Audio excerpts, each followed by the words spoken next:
بسم اللہ الرحمن الرحیم۔ محترم ناظرین، السلام علیکم ورحمۃ اللہ وبرکاتہ۔ ہمارے کل کا کچھ سبق باقی ہے جس کا موضوع تھا کون آپ کو سب سے زیادہ پیارا ہے۔ ہماری بات چل رہی تھی کہ اللہ کے رسول صلی اللہ علیہ وسلم نے عدی سے کہا اسلام لے آئیے، آپ سلامت رہیں گے۔ یہ بات آپ صلی اللہ علیہ وسلم نے 3 بار کہی۔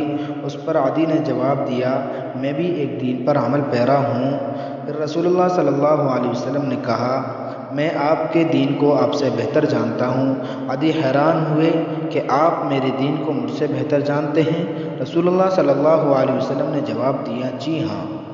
کیا آپ کا تعلق رکوسی فرقے سے نہیں؟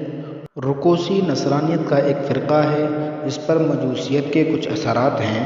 رسول اللہ صلی اللہ علیہ وسلم کی دوسروں کو قائل کرنے کی صلاحیت کا اندازہ کیجئے کہ آپ نے عدی سے یہ نہیں پوچھا کہ آپ نصرانی نہیں ہیں، بلکہ آپ نے عام معلومات سے آگے بڑھ کر انہیں خاص معلومات فراہم کرتے ہوئے نصرانیت میں عین ان کا مذہب یا مسلک بتا دیا۔ اس طرز عمل کو ایک اور مثال سے یوں سمجھیے کہ یورپ کے کسی ملک میں آپ کو کوئی نصرانی ملتا اور کہتا آپ نصرانی کیوں نہیں ہو جاتے؟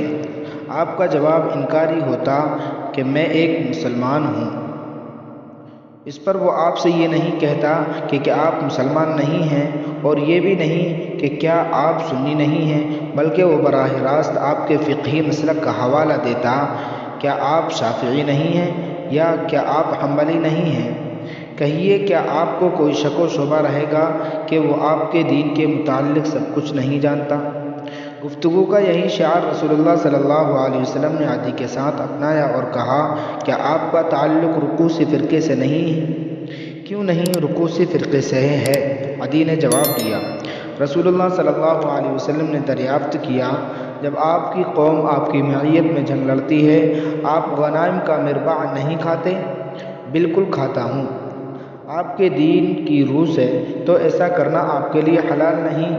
عدی نے کہا جی حلال تو نہیں۔ عدی نے دبی آواز میں جواب دیا۔ رسول اللہ صلی اللہ علیہ وسلم نے کہا اسلام سے آپ کو جس چیز نے روک رکھا ہے میں وہ بھی جانتا ہوں۔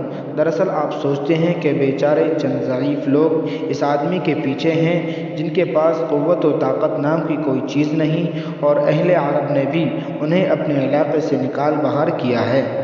عدی آپ نے ہیرا دیکھا ہے؟ عدی نے کہا دیکھا تو نہیں، البتہ اس کے متعلق سنا ہے۔ آپ صلی اللہ علیہ وسلم نے فرمایا قسم اس ذات کی جس کے ہاتھ میں میری جان ہے، اللہ اس کام کو ضرور پورا کر کے رہے گا، حتیٰ کہ محمل نشی عورت ہیرا سے چل کر آئے گی اور کسی کی پناہ حاصل کیے بغیر بیت اللہ کا طواف کرے گی، یعنی اسلام اس درجہ قوت حاصل کر لے گا کہ حج کی غرض سے آنے والی مسلمان عورت ہیرا سے چلے گی اور بآسانی مکہ پہنچ جائے گی، اس کے ساتھ محرم کے علاوہ اور کوئی نہیں ہوگا جو اسے پناہ دے۔ وہ سینکڑوں قبائل کے قریب سے گزرتی ہوئی آئے گی، مسلمانوں کی شان و شوکت اور قوت و سطوت کے باعث کوئی اس عورت پر ہاتھ نہ ڈالے گا اور اس کے مال پر ڈاکہ ڈالنے کی جرأت نہیں کرے گا۔ عدی نے یہ سنا تو ان کے ذہن میں اس منظر کا تصور ابھر آیا کہ ایک عورت عراق سے چل کر مکہ پہنچے گی، مطلب یہ کہ اس کا گزر جزیرہ عرب کے شمال میں واقع میری قوم طے کے دیار و جبال سے بھی ہوگا۔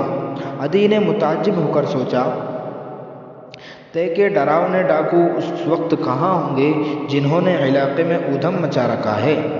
رسول اللہ صلی اللہ علیہ وسلم کہتے ہیں اور کسریٰ بن ہرمز کے خزانے بھی ضرور فتح کیے جائیں گے۔ عدی یہ سن کر حیران ہوئے ابن ہرمز کے خزانے؟ فرمایا ہاں، کسریٰ بن ہرمز، اور اس کے اموال بھی لازماً اللہ کی راہ میں لوٹا دیے جائیں گے۔ اگر آپ کی زندگی لمبی ہوئی تو آپ دیکھیں گے کہ آدمی مٹھی بھر سونا یا چاندی لے کر ایسے افراد کی تلاش میں نکلے گا جو اس سے وہ سونا یا چاندی قبول کر لیں، لیکن اسے کوئی ایسا نہیں ملے گا۔ یعنی مال و دولت کی ایسی فراوانی ہوگی کہ مالدار آدمی اپنے مال کی زکوٰۃ اٹھائے گھومتا پھرے گا مگر اسے کوئی ضرورت مند نہیں ملے گا جو اس سے زکوٰۃ قبول کر لے۔ پھر رسول اللہ صلی اللہ علیہ وسلم نے عدی کو آخرت کے متعلق نصیحت کرتے ہوئے فرمایا، ملاقات کے دن تم میں سے ہر ایک کی اللہ سے ملاقات ہو کر رہے گی اور اللہ اور اس کے درمیان کوئی ترجمان نہیں ہوگا۔ وہ دائیں دیکھے گا تو جہنم کے سوا کچھ نظر نہیں آئے گا اور بائیں دیکھے گا تو بھی جہنم ہی نظر آئے گی۔ عدی گہری سوچ میں ڈوب گئے۔ رسول اللہ نے انہیں تفکر کی موجوں سے باہر نکالتے ہوئے کہا، عدی، پھر کون سی شے ہے جو آپ کو لا الہ الا اللہ سے دور کر رہی ہے؟ کیا اللہ سے بڑا بھی کوئی معبود آپ کی نظر میں ہے؟ عدی نے کہا، میں مسلم حنیف یعنی یکسو مسلمان ہوں۔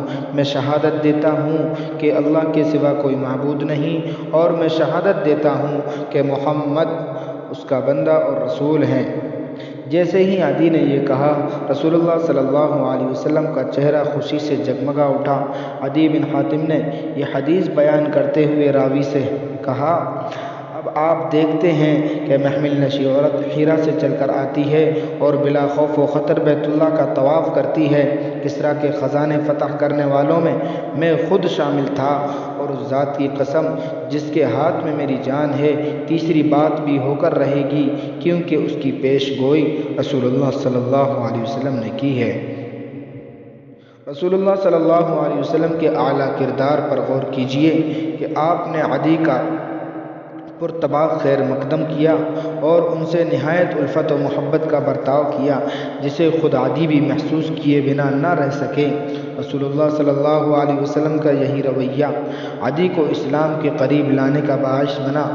ہم بھی لوگوں کے ساتھ وہ چاہے جیسے بھی ہوں اسی محبت سے پیش آئیں تو کوئی وجہ نہیں کہ ہم ان کے دلوں کو مسخر نہ کر سکیں۔